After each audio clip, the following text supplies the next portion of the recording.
Guys, ay good morning guys. Guys, kani ba siya guys ba? Mao ni siya ang gitawag nga ano nyo guys? Mao ni siya ang gitawag nga ngisi-ngisi guys.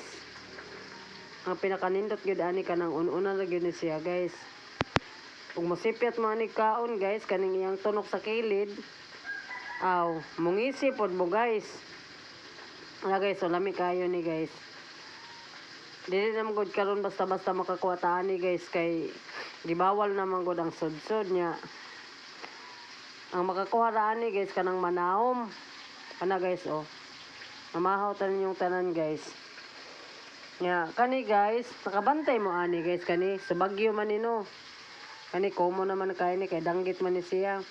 Sa una nga mga panahon guys, gamay pa ko kanang na ay bagyo-bagyo bitaw guys nya mudako man ang dagat maano ra ni siya guys nya sa una kay walay magtagad ani guys kay makadaot daw nya karon guys kay mga bright naman ang bagong henerasyon aw lami man di kay ni guys oy imo ning ko anon labugon or una nimo pritoson lami kay ni siya guys kay ngano man wala siya buko guys sa iyang kuan, iyang lawas. Mao rin siyang ulo guys, so inyo makita ang buko.